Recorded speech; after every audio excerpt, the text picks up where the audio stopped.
8টা ভুল প্রথমবার করলেও দ্বিতীয়বার জীবনও জান ভুল করিস না। ভালো করে মনে করে থবো, খাতা বার কর, তোরা লেখে থো। খাতা বার করছি স্যার, কোন? সিটার বাটপাট ঠকবাজের কাছ থেকে যদি একবার ঠকিস, দ্বিতীয়বার আর তাকে কখনো বিশ্বাস করব না। জেলা লোক মিথ্যা কথা কয়, তাদের কাছ থেকে কখনো সত্যের আশা করব না। 3 নম্বর হচ্ছে, যারা নিজের ইচ্ছায় তোর জীবন থেকে চলে গেছে তাকে ভুলেও আর ডাকবো না। অসৎ লোকের সাথে সৎ কোনো আলোচনা করব না। 5 নম্বর হচ্ছে, অতিরিক্ত অহংকারী এবং স্বার্থবাদী লোকের কাছ থেকে কখনো সময় আশা করব না। অমানবিক লোকের কাছ থেকে জ্ঞান লিব না কখনোই। 7 নম্বর হচ্ছে, ব্যস্ত লোকের সাথে বন্ধুত্ব করব না। এরা খালি তোকের কাছ থেকে কাম করে নিবি, কিন্তু উই কখনো তোর কাজে আসবি না। আর লাস্ট 8 নম্বর হচ্ছে, যারা নিজের ভুল নিজে দেখতে পারে না, একের কাছ থেকে 100 হাত দূরে থাকবো। দোস্ত, সারা জীবন খালি ঠকেই গেলাম রে, জিতবার পারনো না কোনোদিন। আরে পাগলা, ঠকাই তো ভালো, ঠক পার গেলে অনেক যোগ্যতা লাগে, বুঝছো? কি এল্লা উল্টা পাল্টা কথা কইস রে তুই। শোন, ঠক পার গেলে মেলাগুলা গুণ থাকা লাগে। এই জিঙ্কা ধর, মানুষক অন্ধের মতো বিশ্বাস কত বউ কাক কয়।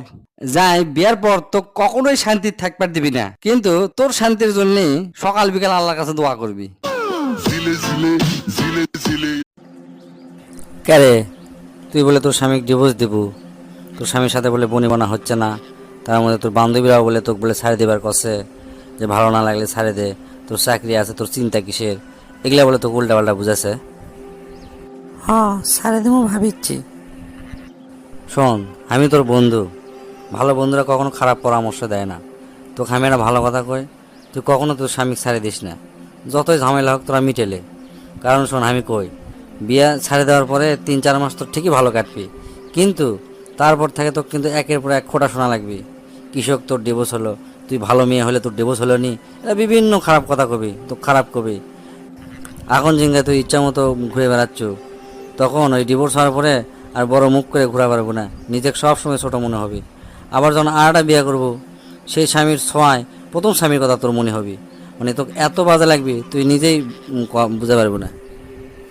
আবার দ্বিতীয় যে চেহারা তুই বিয়ে করবো, তাই তো তোকে মন থেকে ভালোবাসে বিয়ে করবি না, তাই করবি স্বার্থের জন্য। হয়তো দেখবো তার একটা চলপল আছে, তাক দেখা লাগবি, না হলে তার বৃদ্ধ বাপ মা আছে, সে তার খেয়াল করা লাগবে। এগুলা চিন্তা করে তোকে বিয়ে করবি, মানে তোকে পছন্দ করে বিয়ে করবি না, স্বার্থের জন্য তোকে বিয়ে করবি, বুঝছো?